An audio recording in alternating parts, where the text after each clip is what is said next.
Have you ever wondered why we just don't see that many miracles today? What's that all about? Well, welcome on into Bible Study Hub. I'm Ann Wiggins, and we are continuing our devotional series 10 minutes a day or less, Monday through Friday, in the Gospel of John. And we are finishing up chapter 10 today. I'll be reading from the Legacy Standard Bible, so hop in with me on the screen, or you're welcome to open up your own Bible and read it from there. We will be finishing off the chapter, so verses 40 to 42. Let's dig in. Here we go.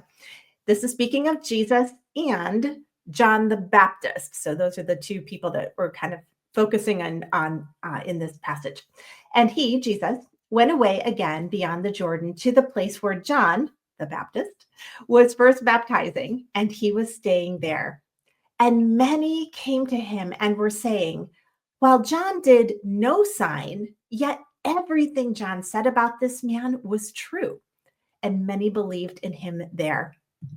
I had a friend many years ago that was just going through a really tough time. And she was crying and she said to me, why doesn't God just do a miracle? I believe he can do it. I know he can do it. And she said, if he did, everybody watching on, they'd all come to know Christ because they would see the miracle and they'd believe. Why? Why doesn't God just do that? Have you ever been there? Have you ever said, God, I don't understand. I believe, I have faith. I know you could do it. And it feels like you're just really quiet. Why? Why no miracles? Well, I have to be honest. When I first read these last couple verses in John chapter 10, my first thought was, maybe we'll just kind of like skip over that and get right into chapter 11. It just doesn't seem like there's much here. But I decided, no, take a moment, dig in, see what's going on. And boy, I'm really thankful that I didn't just skip over it because there's something really important for us to see here. Remember the religious elite who keep trying to kill Jesus? This is why he had to go out of the Jerusalem area up north to get away from the people who were trying to stone him. They had seen all his miracles, or at least heard about them like from firsthand people experiencing them. Miracle after miracle, thousands of miracles. And their response was not to believe, it was they wanted to kill him. That's how hard their hearts were. So, to keep from being killed, Jesus has to flee the area and go elsewhere. So, he goes to where John the Baptist had spent many years. Now, listen, John had already been beheaded by Herod at this point. So, John is no longer alive, but the results of his ministry continue on. And what the people are saying here is so important. They're saying John did no sign. Translated, that means John didn't do any miracles. All he did was preach and teach.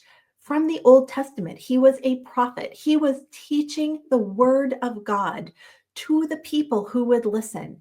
And when Jesus came on the scene, they looked at Jesus and they said, this guy is the fulfillment of everything John taught us. And the result of that was that they believed. The people who saw the miracles, some of them believed, but a lot of them did not. But the people who heard the teaching, so many of them believed because that is the power of the word of God. One of my favorite verses in the Bible is from 1 Corinthians chapter 1, verse 21. And this is what it says. For since in the wisdom of God, the world through its wisdom did not come to know God, God was well pleased through the foolishness of the message preached to save those who believe. Now, the message isn't really foolish. Paul is being a little sarcastic here. What he's saying is the message is so much more powerful than anything else that even its most foolish moment is like light years beyond our best moment. Does that make sense? Kind of that hyperbole type of thing.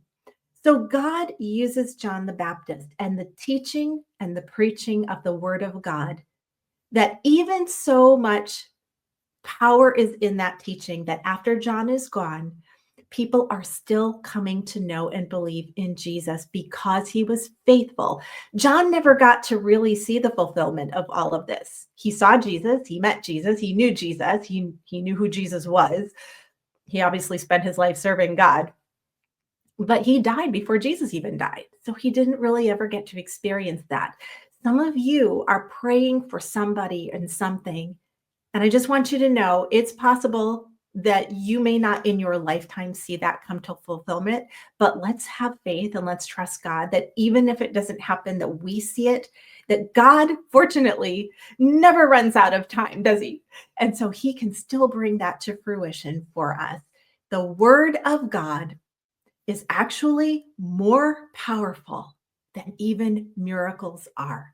So dig into the word. That's why I'm so glad that you're here with us in Bible Study Hub. We do this Monday through Friday at 6 a.m. The videos go live on Facebook and YouTube. So we will be back tomorrow, and we're going to start John chapter 11. This is the story of Lazarus being raised from the dead. And wow, I can't wait to get into it with you. Have a wonderful day in the meantime, and I'll see you tomorrow.